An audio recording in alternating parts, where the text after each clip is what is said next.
I would like to discuss the important concept on measurements which will be helpful for various competitive examination which is shown on the screen. So measurement standards include primary standard, which is absolute standards and which is maintained by national labs. If I talk about secondary standard, calibrated from the primary standard which is used in the industries. We have different type of errors such as gross error, systematic error and random error. Gross error is concerning for the human mistake, especially wrong reading and parallax error. If I talk about like a systematic error which is instrumental or environmental, so it is comes under meter calibration error. If I talk about like a random error, it is unpredictable variation, especially noise and fluctuations. And a classification of instrument, absolute instrument, example is tangent galvanometer. Then secondary instruments like example is voltmeter and ammeter needs calibration against absolute. Then indicating instruments, example is voltmeter. Integrating instrument, best example is energy meter, which is used to measure the total quantity over the time. Recording instrument, which is comes under continuous record of variation. Strip chart is an example. Then moving coil instrument, which measure DC only. The deflection torque equation is given below, NBIA. Scale is uniform. Then moving iron instrument which measures both AC and DC, and these are the speciality like a non-uniform scale.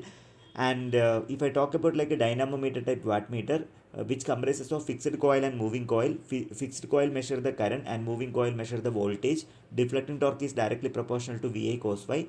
There are different type of error like inductive load, then static coupling and temperature variations. Then if I talk about like a three-phase power measurement, we are mainly using for the 2 wattmeter method. So you can compute the 2 wattmeter method by sum of the 2 wattmeter reading, and you can calculate the angle tan phi is equal to root 3 W1 minus W2 by W1 plus W2. The special cases are very important. If 2 wattmeter readings are equal, then it is power factor is unity. If 1 wattmeter is 0, power factor is 0.5 lagging. If 1 wattmeter is negative, power factor is 0.2 lag. Then energy measurement, like you have to remember the construction like a driving system, moving system and braking system. Even you should know about like energy meter constant, that is revolution per kilowatt hour. You will be getting the questions based on computation of energy meter constant. Digital energy meters, you should able to understand about the speciality of digital energy meter, and you should know about like a time of day meter.